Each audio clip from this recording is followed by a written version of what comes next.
शिव पुराण रुद्र संहिता प्रथम खंड तीसरा अध्याय। नारद जी का भगवान विष्णु से उनका रूप मांगना। सूत जी बोले, महर्षियों, नारद जी के चले जाने पर शिव जी की इच्छा से विष्णु भगवान ने एक अद्भुत माया रची। उन्होंने जिस और नारद जी जा रहे थे वहाँ एक सुंदर नगर बना दिया। वह नगर बैकुंठ लोक से भी अधिक रमणीय था। वहाँ बहुत से विहार स्थल थे। उस नगर के राजा का नाम शीलनिधि था। उस राजा की एक बहुत सुंदर कन्या थी। उन्होंने अपनी पुत्री के लिए स्वयंवर का आयोजन किया था। उनकी कन्या का वरण करने के लिए बहुत से राजकुमार पधारे थे। वहाँ बहुत चहल पहल थी। इस नगर की शोभा देखते ही नारद जी का मन भी मोहित हो उठा। जब राजा शीलनिधि ने नारद जी को आते देखा तो उन्हें सादर प्रणाम करके स्वर्ण सिंहासन पर बिठाकर उनकी पूजा की। फिर अपनी देव सुंदरी कन्या को बुलाया, जिसने महर्षि के चरण में प्रणाम किया। नारद जी से उसका परिचय कराते हुए शीलनिधि ने निवेदन किया, महर्षि, यह मेरी पुत्री श्रीमती है। इसके स्वयंवर का आयोजन किया गया है। इस कन्या के गुण दोषों को बताने की कृपा कीजिए। राजा के ऐसे वचन सुनकर नारद जी बोले, राजन, आपकी कन्या साक्षात लक्ष्मी है। इसका भावी पति भगवान शिव के समान वैभवशाली, त्रिलोकजयी वीर तथा कामदेव को भी जीतने वाला होगा। ऐसा कहकर नारद जी मुनि वहां से चल दिए। शिव की माया के कारण वे काम के वशीभूत हो सोचने लगे कि राजकुमारी को कैसे प्राप्त करूं। स्वयंवर में आए हुए सुंदर एवं वैभवशाली राजाओं को छोड़कर भला यह मेरा वरण कैसे करेगी। वे सोचने लगे कि नारियों को सौंदर्य बहुत प्रिय होता है। सौंदर्य को देखकर ही श्रीमती मेरा वरण कर सकती है। ऐसा विचार कर नारद जी फिर विष्णु लोक में जा पहुँचे और उन्हें राजा शीलनिधि की कन्या के स्वयंवर के बारे में बताया तथा उस कन्या के साथ विवाह करने की इच्छा व्यक्त की।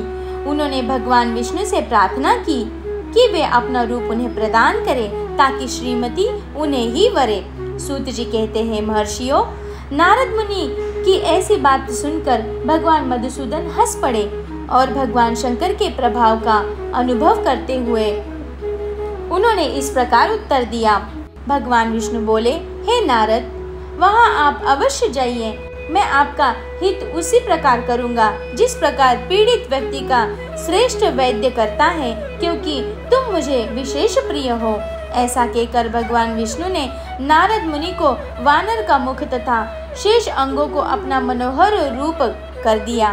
तब नारद जी अत्यंत प्रसन्न होते हुए अपने को परम सुंदर समझकर शीघ्र ही स्वयंवर में आ गए और उस राज्यसभा में जा बैठे। उस सभा में रुद्रगण ब्राह्मण के रूप में बैठे हुए थे।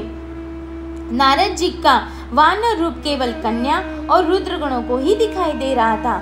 बाकी सबको नारद जी का वास्तविक रूप ही दिखाई दे रहा था। नारद जी प्रसन्न होते हुए श्रीमती की प्रतीक्षा कर रहे थे। हे ऋषियों, वह कन्या हाथ में जलमाला लिए अपनी सखियों के साथ स्वयंवर में आ गई।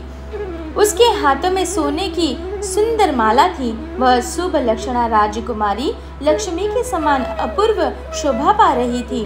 नारद मुनि का भगवान विष्णु जैसा शरीर और वानर जैसा मुख देख वह कुपित हो गई और उनकी ओर से दृष्टि हटाकर मनोवांछित वर की तलाश में आगे चली गई। सभा में अपने मनपसंद वर को ना पाकर वह उदास हो गई। उसने किसी के भी गले में वरमाला नहीं डाली। तभी भगवान विष्णु राजा की वेशभूषा धारण कर वहां पहुंचे। विष्णु जी को देखते ही उस परम सुंदरी ने उनके गले में वरमाला डाल दी। विष्णु जी राजकुमारी को साथ लेकर तुरंत अपने लोक चले गए। यह देखकर नारद जी विचलित हो गए। तब ब्राह्मणों के रूप में उपस्थित रुद्रगणों ने नारद जी से कहा, हे नारद जी, आप व्यर्थ ही काम से मोहित हो सौंदर्य के बल से राजकुमारी को पाना चाहते थे। पहले जरा अपना वानर के समान मुख तो देख लीजिए। सूत जी बोले, यह वचन सुनकर नारद जी को बड़ा आश्चर्य हुआ। उन्होंने दर्पण में अपना मुंह देखा। वानर के समान मुख को देखकर वे अत्यंत क्रोधित हो उठे तथा दोनों रुद्रगणों को शाप देते हुए बोले, तुमने एक ब्राह्मण का मजाक उड़ाया है। अंत तुम ब्राह्मण कुल में पैदा होकर भी राक्षस बन जाओगे। यह सुनकर वे शिवगण कुछ नहीं बोले, बल्कि वे भगवान शिव की इच्छा मानते हुए उदासीन भाव से अपने स्थान को चले गए और भगवान शिव की स्तुति करने लगे।